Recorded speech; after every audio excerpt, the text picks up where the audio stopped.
წუხელღამით თბილისში ვერაზე გახსნილ ცეცხლს 17 წლის ნიკოლოზ ღუნაშვილი ემსხვერპლა. შანიძის ქუჩაზე მომხდარი ანგარიშწორების შედეგად დაჭრილია კიდევ 3 ადამიანი. აქედან ერთი ქალია, რომელიც ტაქსით გადაადგილდებოდა და ბრმა ტყვია მოხდა. ადგილობრივები ყვებიან, რომ 10-ზე მეტი გასროლა გასულ ღამეს ახალგაზრდების სიცილს და ხმამაღლა საუბარს მოჰყვა.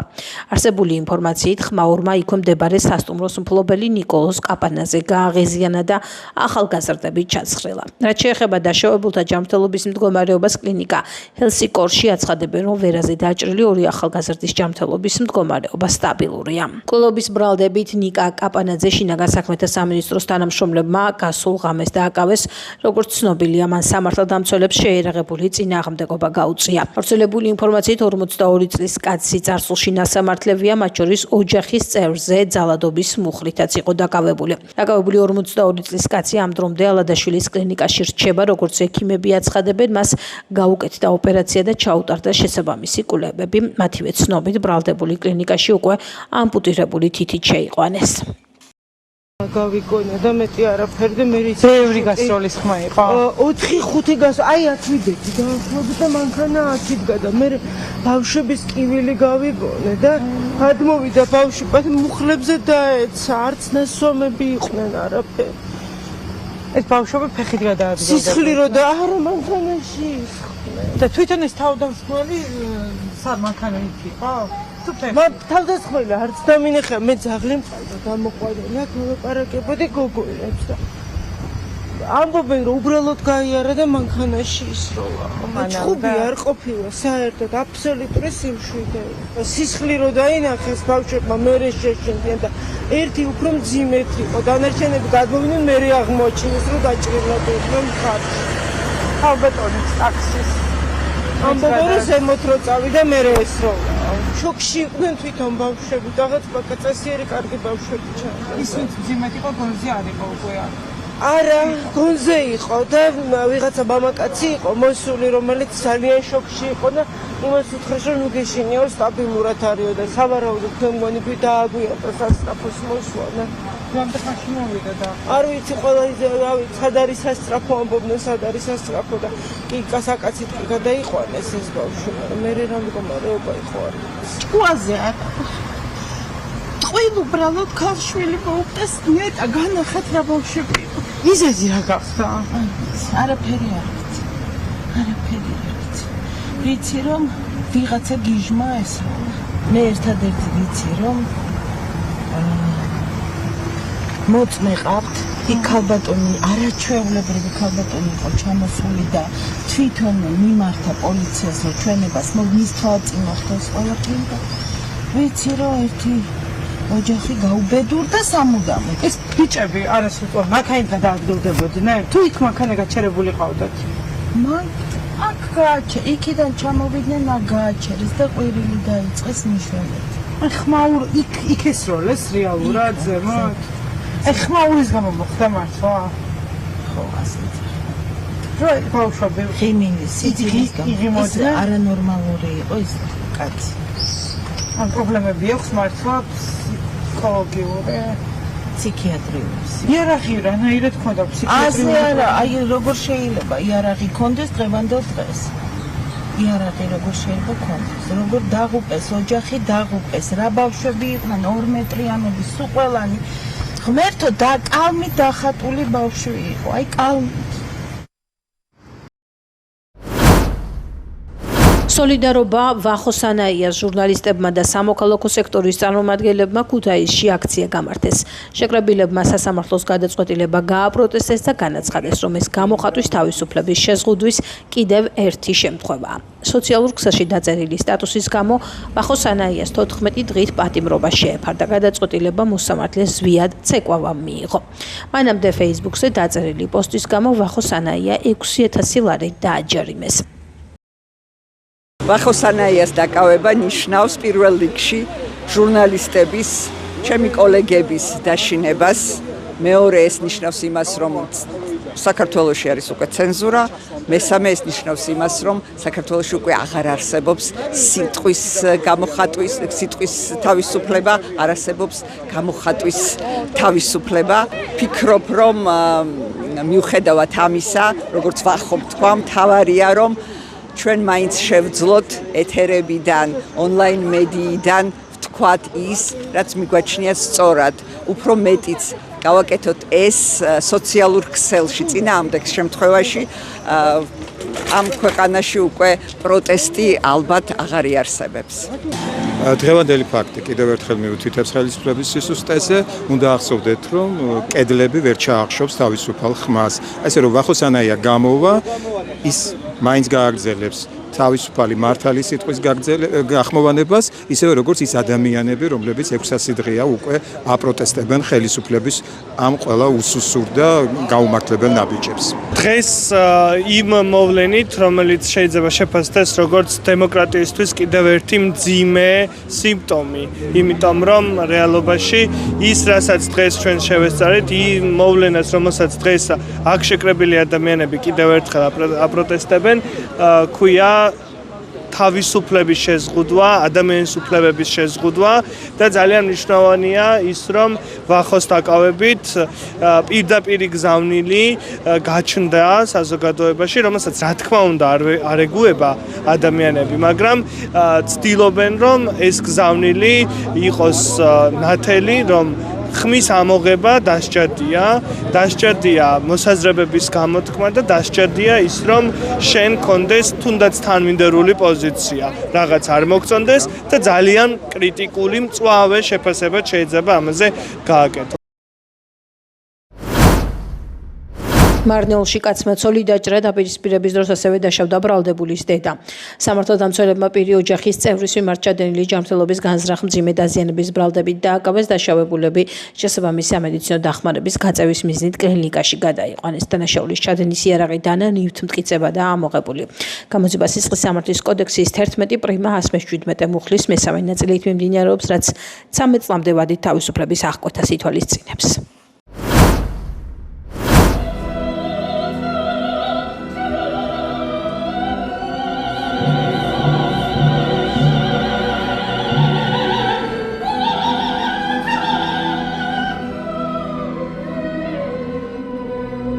სრულდა ეპოქა. საქართველოს სახალხო არტისტი, დამსახურებული არტისტი, პროფესორი გიორგი ჟორალომდაძე დღეს ლადო მესხიშვილის თეატრიდან უკანასკნელ გზაზე გააცილეს. 88 წლის საოპერო სამყაროს ლეგენდას დღეს ოჯახის წევრები, მეგობრები, კოლეგები და სხვადასხვა სფეროს წარმომადგენლები გამოემშვიდობდნენ. დაკრძალვის ცერემონიაზე მათი მნიშვნელოვან ღვაწლზე ისაუბრეს, რომელიც გიორგი ჟორალომდაძემ წლების განმავლობაში გასწია.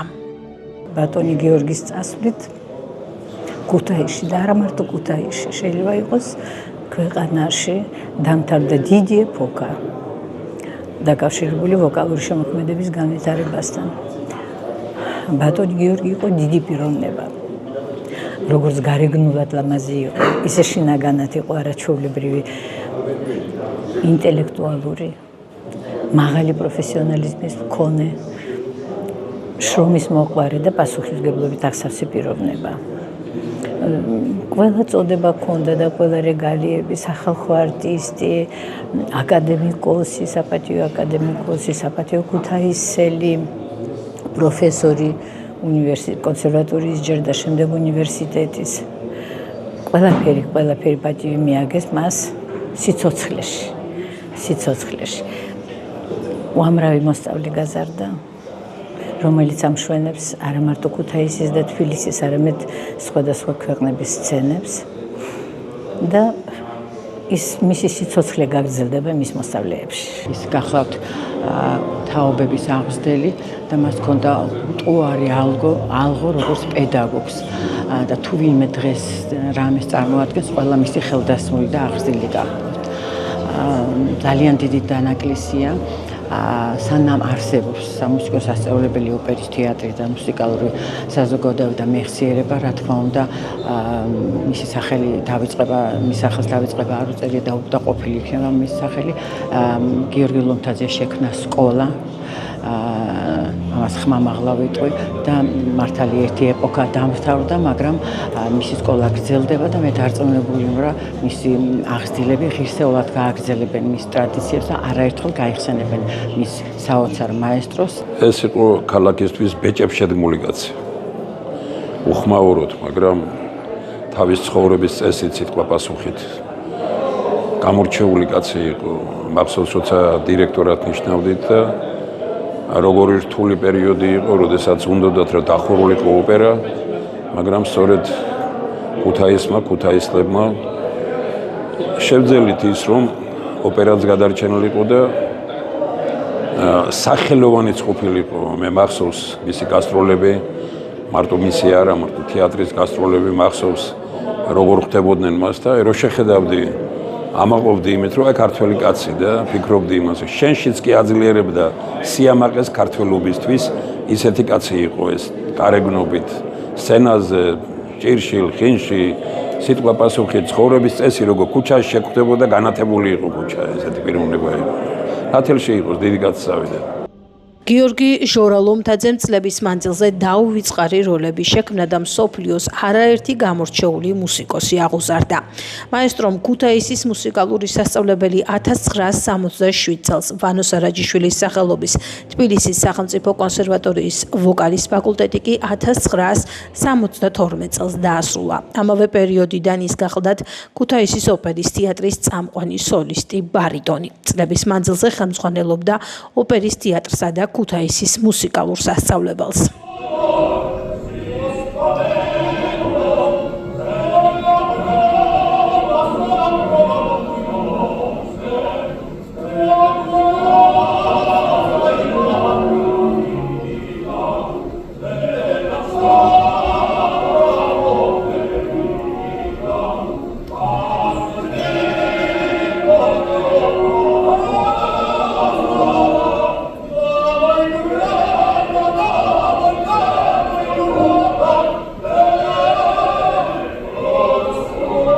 დასრულდა ეპოქა. ეს იყო ისეთი ადამიანი, მე არ ვიცი. საოცარი ბარიტონი, ულამაზესი ხმის.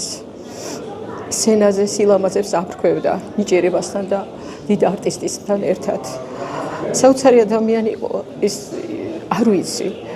ალბათ მართლა ერთი დიდმა მოხიკანმა დატოვა რა საქართველო და არა მარტო ჩემი პედაგოგი, რომელმაც 15 წლის ასაკიდან მე აღუზარდა, დედას აღარ შეეძლო და მან გადააბარა ჩემი თავი. მაესტროს მე დიდი დღე არ მიწერიაო და აბა თქვენი ცით როგორ მიხედავთ ნაირასო, მეც ფეხზე დამაყენა და მეც ვარსკვლავი გამხადა. მე მისი პარტნიორიც ვიყავი უკვე. ყველა სპექტაკლები რაც კი ერთეულების გარდა ბავშვობის ასაკიდან მან როგორც რეჟისორიც იყო, დირიჟორიც იყო, ყველაფერი იყო ჩემ. მე რა თქმა უნდა დირიჟორებთან და ამთან მე ვკიმონ, მაგრამ მაშინ მე პატარა ვიყავი ძალიან და ის იყო ჩემი ყველაფერი. მან დამაყენა ფეხზე, მან ჩამომაყალიბა და თუ რაიმეს თუნდაც რამე ჩემში მოწონს ადამიანს სცენაზე, ეს მანერები იქნება, თუ რა, ყველაფერი ჩემ მაესტროსგან მოდის ეს და აი მაპატიეთ რა, შემიძლია ამდენი საუბარი და დღესაც ძალიან რთული იყო ჩემთვის რომ მემღერა, მაგრამ ზუსტად ის ნაწარმოები მიმღერი, რაც მე მან გამაკეთებინა და რაც ტაქტობით მამეცადინებდა სტუდენტი რომ ვიყავი. ძალიან რთული იყო დღეს ჩემთვის სცენაზე დადგომა და სიმღერა.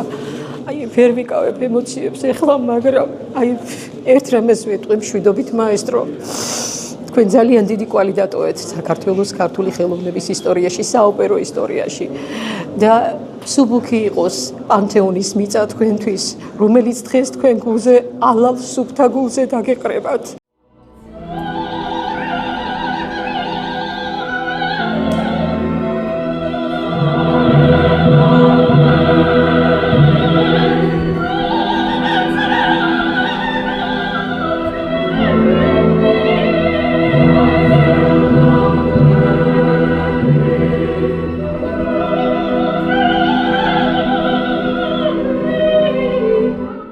ძალიან სევდიანი დღეა დღეს დავემშვიდობეთ ბატონ გიორგი ლომთაძეს, რომელმაც შექმნა ნამდვილად თავისი ვოკალური სკოლა, დატოვა ძალიან დიდი მემკვიდრეობა, როგორც თვითონ არტისტმა და მომღერალმა და შემდგომ უკვე როგორც დიდმა პედაგოგმა და პროფესორმა. ეს ძალიან დიდი დანაკლისია ჩვენ არა მარტო ჩვენი ქალაქისთვის, ზოგადად მთელი საოპერო სამყაროსთვის და მე ვფიქრობ, რომ ამ ადამიანმა გააკეთა ყველაფერი იმისათვის, რომ მისმა ღვაწლმა იცოცხლოს ძალიან დიდხანს. ბატონი გიორგი გარდაიცვალა და ის მან დატოვა იმდენი საქმე და იმდენი მოსწავლე, იმხელა საქმეები დატოვა, რომ ის არის ცოცხალი ნამდვილად და ის იცოცხლებს, სანამ მისი მოსწავლეები იქნებიან აი ამ საოპერო სცენაზე და ეს შეუქცევადი პროცესია და გრძელდება მრავალ თაობაში.